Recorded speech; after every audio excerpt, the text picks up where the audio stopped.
Olá pessoal, tudo bem? Bom, aqui é o Vitor Willer. Estou inaugurando hoje uma nova forma de se comunicar com vocês. É uma sériezinha de vídeos curtos, vamos ver o que dá, o que sai, analisando alguns conceitos, alguns dilemas da conjuntura econômica brasileira, né? E, claro, alguns eventos internacionais que nos afetam. Para começar essa série, eu vou tentar discutir aqui com vocês, quando que a gente vai sair dessa crise, né? Esse é o título desse videozinho. Bom, e antes de entender quando que a gente vai sair dessa crise, a ideia é entender por que a gente está em crise, por que o Brasil está em crise. E aí, vamos fugir um pouco, por hora, vamos andar de lado aqui, vamos fugir um pouco dessa questão conjuntural e vamos entender o que foram os últimos anos. Né? Primeiro de tudo, para vocês entenderem, uma economia de mercado ela pode crescer com base em três turbinas. Né? Existem três turbinas que potencializam o processo de crescimento econômico. A primeira turbina é a absorção de mão de obra, a segunda é aumento da taxa de investimento e a terceira é aumento da produtividade. Né? São essas três formas que uma economia de mercado pode aumentar a sua taxa de crescimento, né? Taxa de crescimento do seu produto interno. Né?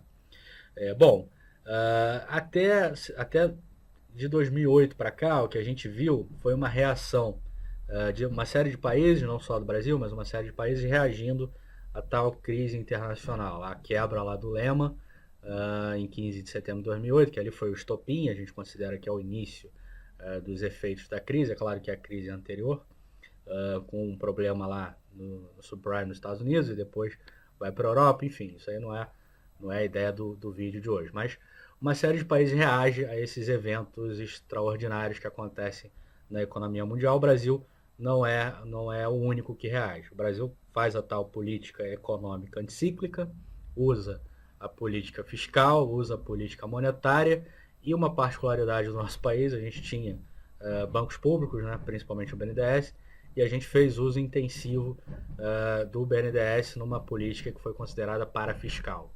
Né? A gente usou intensivamente essa máquina, né? Esses bancos públicos. O que isso gerou? Isso gerou um incentivo de demanda. A taxa de crescimento da demanda correu sempre acima da taxa de crescimento da oferta, dos vetores da oferta, nesse período pós-2008. O que nos levou a uma situação lá em meados de 2010 ao pleno emprego do fator trabalho. A gente atingiu esse pleno emprego, é quando a taxa de desemprego efetiva ela encontra a taxa natural de desemprego de uma economia. Bom, atingido esse patamar, a gente perdeu uma turbina, daquelas três, né, turbinas que favorecem, potencializam o crescimento, a gente perdeu uma, que era a absorção de mão de obra. Então não dava mais para contar com essa turbina para crescer. A gente precisava contar o quê? Com investimento e com o aumento da produtividade se a gente queria continuar crescendo. O problema dessa política econômica que foi feita após 2008, na parte macro e na parte micro, um aumento proporcional muito elevado do intervencionismo, veja o caso do setor elétrico, né, em que o governo chega lá e tenta determinar o preço de um mercado, o preço que vale para aquele mercado, isso é intervencionismo puro, né?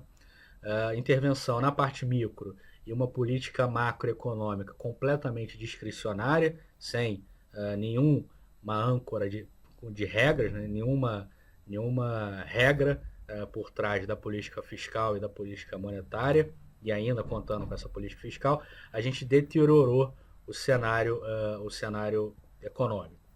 Então, deteriorando, tornando esse cenário econômico bastante imprevisível, com uma política macro sem regras, discricionária, e com uma política micro intervencionista.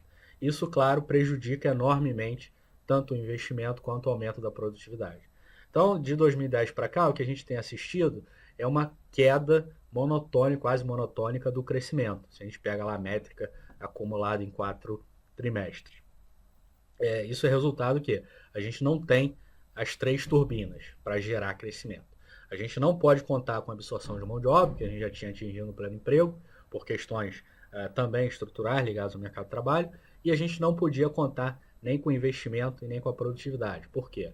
porque o ambiente econômico era extremamente imprevisível, dada a completa e mais intervenção do governo no organismo econômico. Isso aí prejudicou as outras duas turbinas. Ok? Ok. Bom, questão que fica, quando que o Brasil volta a crescer, quando que o Brasil sai dessa crise? E aí entra o ambiente político que a gente está vivendo hoje, extremamente conturbado.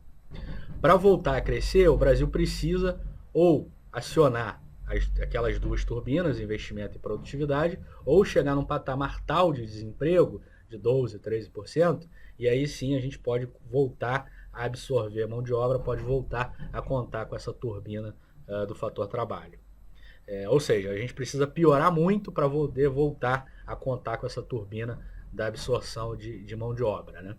Ou a gente faz as reformas estruturais, as reformas microeconômicas, uma delas a reforma tributária, que está aí na agenda há muito tempo, e volta a praticar uma política macro mais racional, mais civilizada, guiada por regras. Então a gente precisa fazer esses dois conjuntos de coisas.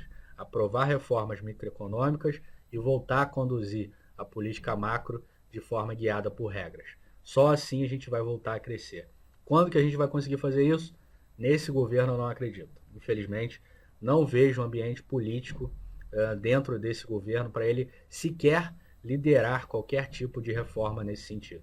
É claro que há um esforço do ministro Levi e a sua equipe nessa direção. Isso aí a gente tem que lembrar que o ministro Levi ele tem tocado nessa seara de reformas, de aumento da produtividade da economia, concessões e privatizações na infraestrutura, mas ele é só uma andorinha. Uma andorinha só não faz verão, como diz, né, o ditado. Não existe uma liderança da presidência da República nessa direção, possivelmente porque ela não acredita nessa agenda. Ela acredita numa agenda diferente que foi implementada nos últimos 4 anos no Brasil. Então, dentro desse governo, eu não acho, sinceramente, que a gente vai voltar a experimentar um crescimento mais expressivo, acima de 2%. Nem expressivo não é nem a palavra, mas voltar a ter crescimento acima de 2%, ter uma inflação controlada e por aí vai. Não vejo. Eu acho que só a partir de um próximo governo, seja ele eleito de forma normal, né, a partir de 2019, ou com o fim desse governo via um processo de impedimento que está aí na pauta do dia. Eu acho que é isso. É uma notícia triste, mas é a notícia que os economistas e as pessoas que estudam economia precisam dar para a sociedade. Tudo bem? Espero que vocês tenham gostado, espero que tenha elucidado alguma coisa. Até o próximo vídeo.